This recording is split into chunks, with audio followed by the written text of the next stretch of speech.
welcome to this special edition of our English language session. Today, we're going to see a very simple thing in mathematics.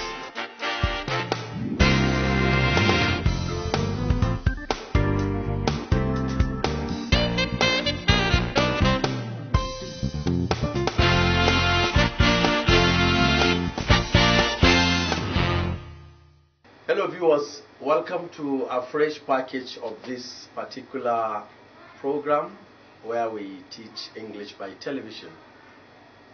If you could recall, we have been talking or dealing with aspect of pronunciation where we treated from vowel number 1 to number 20, and we dwell into the consonant sounds.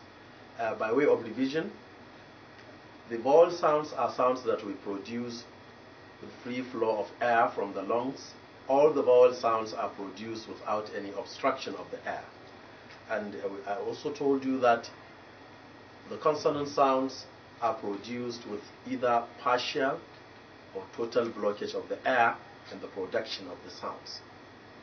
Well, in this particular classroom, learning by television, we shall be dealing with aspect of English grammar. It may interest you to know that for one to construct grammatically acceptable sentences or expressions, there is need for that learner to know how to coordinate or to put these words together in a sentence that will give meaning and sense. And that is the reason why today we shall be treating sentences in English. Sentences in English. I repeat, sentences in English. So should I now write the topic on the board? Sentences.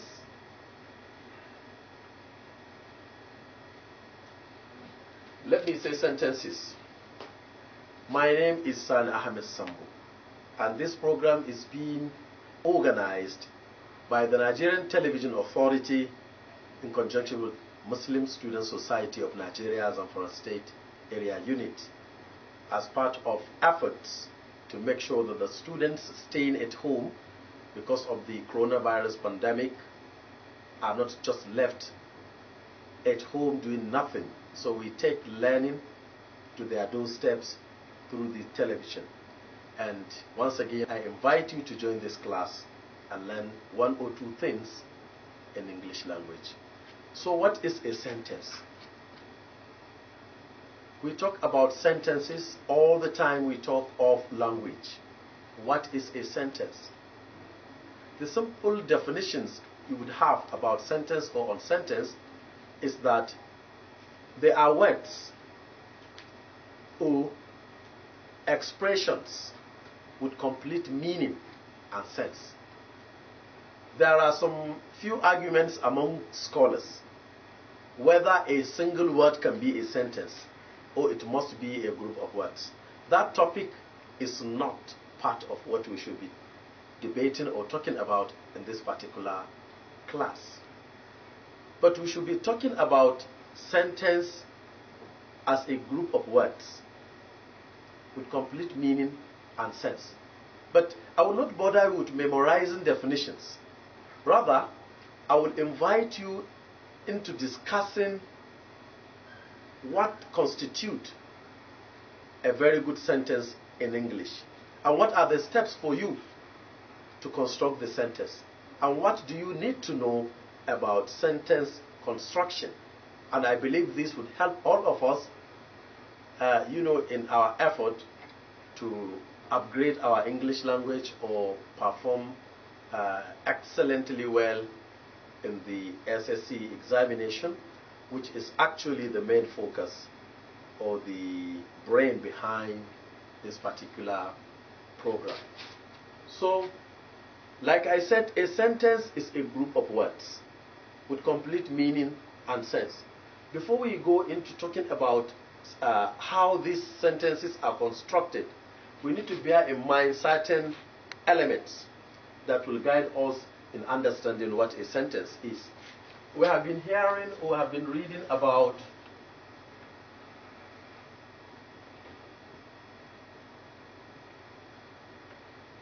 phrases, then clauses,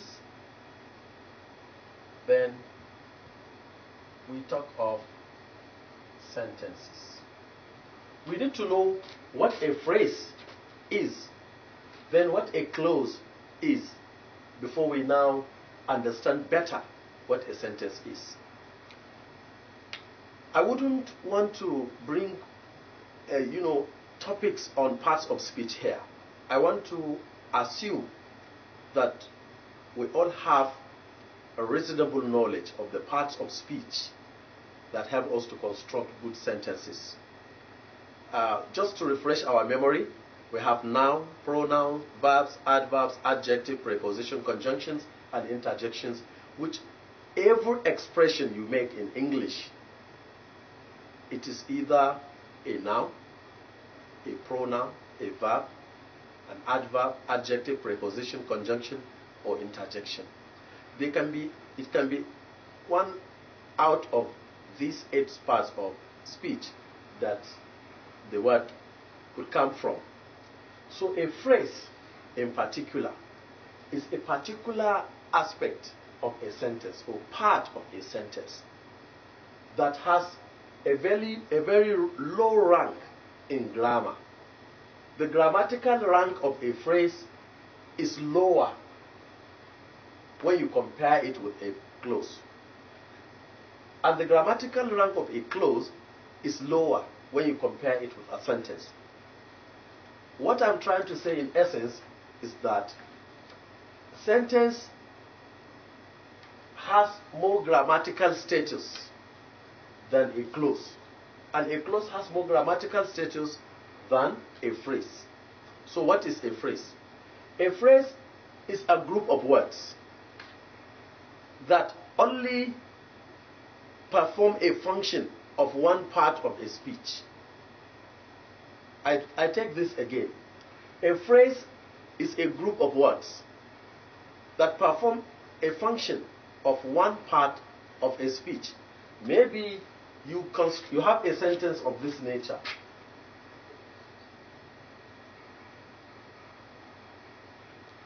The man came yesterday. Then a full stop. The man came yesterday. Now, this is a complete sentence because it's a group of words with complete meaning and sense. It must be complete and it must make sense for it to be called a sentence. Now, when you cut this sentence here, you say the man. Let's even say the handsome man. And you just stop there. What did you say? Quite alright, you have parts of a sentence. But the handsome man or the man cannot give you a complete meaning. Because whenever you say the man, people will be listening to hear the rest of the story. Because it is just a part of a sentence. And in this case, this is called a phrase. This is what? A phrase. What kind of phrase? A noun phrase. It is a noun phrase. Noun phrase because the whole 2 or 3 words perform a function of a noun. When you remove all these, the handsome man, you can replace it with he came yesterday. So a phrase is a group of words that performs a function of part of speech. It can be a noun phrase, it can be a prepositional phrase, and so on and so forth, that cannot stand on its own to give complete meaning and sense. While a clause can be a sentence, but once it is connected with other clauses, you see it as a clause rather than a complete sentence because it has additional clauses, either dependent or independent clauses. We shall come to that in the course of this presentation, and the examples we shall give here will aid our understanding of what we are trying to drive home. Now,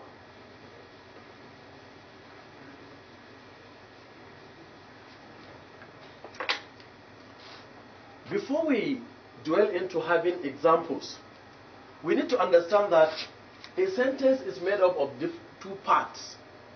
Two parts. Let's take, for instance, this sentence that I said, the man came yesterday. The man came yesterday. This sentence is of two parts. There is the part that we call the subject, and there is the part that we call the predicate. So, the man came yesterday. It can be longer than this. The man came yesterday with his wife, driving a very expensive car. It's all a sentence. But the whole sentence is talking about the man. The man whose car was stolen was seen yesterday running away from the police station. It's a sentence. But the whole sentence is talking about the man. So that part, or that person, a thing, or an idea, which the whole sentence is talking about, is called a subject. And whatever is said about the subject is called a predicate. The man is the subject, for instance. Or we say man is the subject, because this is just an article, a definite article.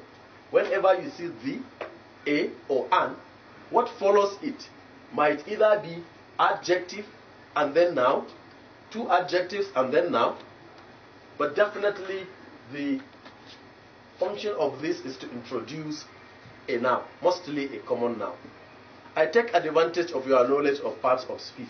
That is why I wouldn't revisit the parts of speech in this particular class. I assume that we all have the basic knowledge of the 8th part of speech and their examples. And we need this knowledge for us to understand this particular class. Once again, I hope you are enjoying the class.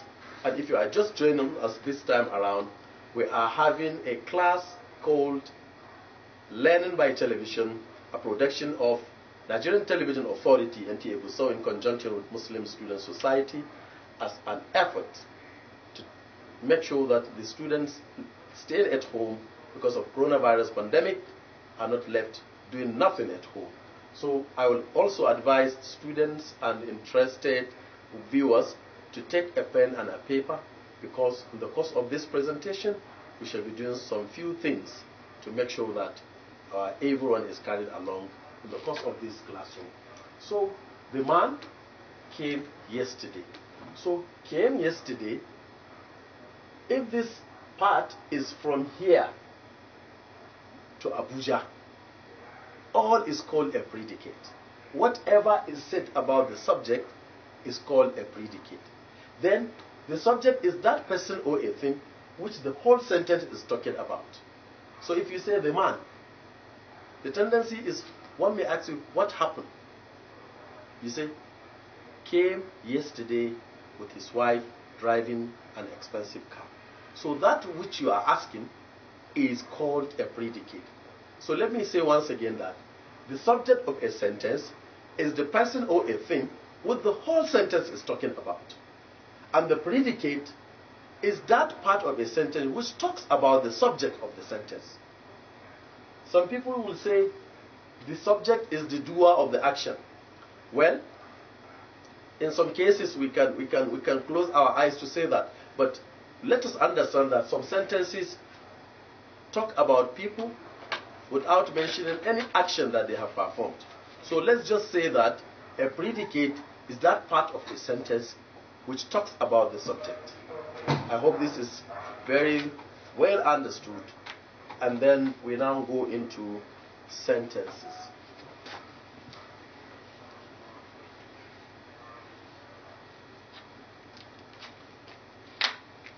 So, examples of sentences. Amina cooks well. Let me give you an example of this. Amina cooks well. This is a sentence. Bello came to the school yesterday. Bello came to the school yesterday.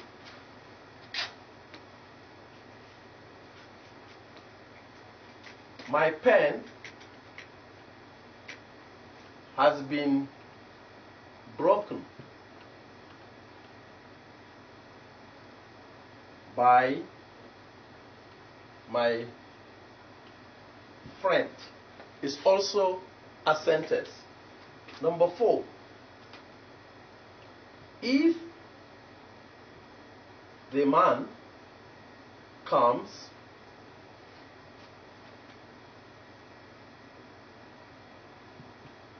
I will ask him some questions. Now, John promised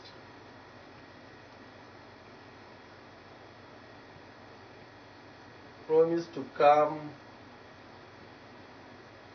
home, and he came yesterday. Now look at these sentences. Amina cooks well. It's a sentence. So if I should ask you, what is the subject of the sentence? Definitely, you would say Amina, because the whole sentence is talking about who? Amina. So what is the predicate? Cooks well. Amina is the subject of the sentence, and cooks well is the predicate. That is what the sentence says about Amina. So remember, in this respect, we have two parts of a sentence, subject and predicate. And like I said, the subject is the person or a thing which the whole sentence is talking about. You can say, for instance, my dog or the dog runs well. Runs well. So it can be an animal, it can be a non-living object. It can also serve as a subject. So we have Bello came to the school yesterday. Bello came to the school yesterday. Now, what is the subject of the sentence? Definitely, Bello is the subject of the sentence. And all other parts from here, came to the school yesterday, is the predicate of a sentence. Now, look at this. My pen has been broken. My pen has been broken. So what is the subject? Has been broken? Certainly no. But my pen, because the whole sentence is talking about my pen. And what happened to it? It has been broken. So, by who? By my friend. That is a topic for another day, because we shall be talking about object also. But this time around, we'll talk about subject and then the predicate. Now look at this sentence. If the man comes, I will ask him some questions. If the man comes, I will ask him some questions. This sentence is a bit more complex than these ones. If the man comes, I will ask him some questions. So look at this. Most of these sentences, they have one verb. That is one action. Or it expresses an action. Cooks. Mariam cooks well. Bello came to the school yesterday. My pen has been broken.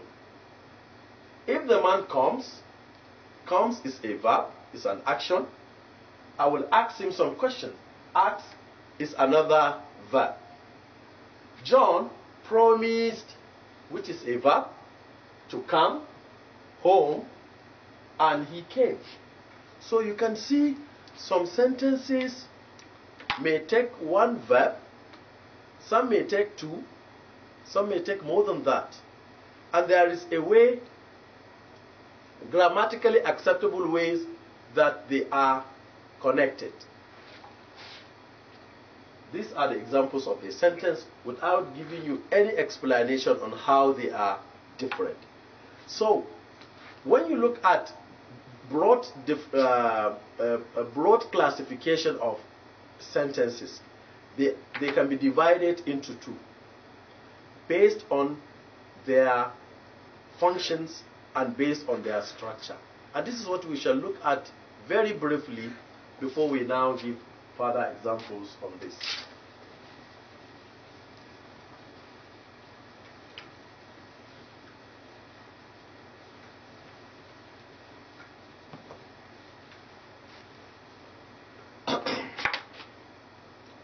We can classify types of sentences into two based on their functions or based on their structure.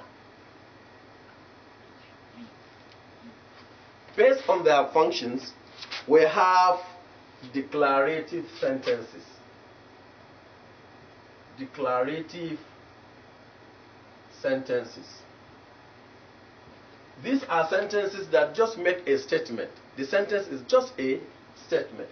Or declarative, or we say statement. For instance, I have a book. It's only a statement. The man came yesterday. It's only a statement. We also have interrogative or questions. Some sentences based on their functions are simple questions. How old are you?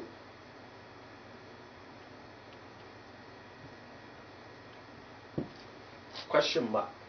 All these take a period or full stop. Can you read and write? Can you read and write? It's a question. Where is my canteen? Where is my canteen? It's a question. So a sentence can be declarative sentence or a simple statement. It can be interrogative or a question. It can also be a command. Command. Go to the left. Go to the right. Sit down. Stand up. All these are commands. We also have exclamatory sentences or exclamation that show very strong feeling. Now get out. Now get out. You have an exclamation mark. Can you keep quiet? You have an exclamation mark at the end of it. These are types of sentences based on the functions they perform. Types of sentences based on their functions. So you can have a sentence that is declarative or it's just a statement. You can have interrogative or just a question. You can have what we call a command, where you give a command. Viewers, we shall draw the curtain of today's edition of the program. But I promise you, when we come for the next episode of this particular program, we shall be dealing with sentences, types of sentences based on their structure.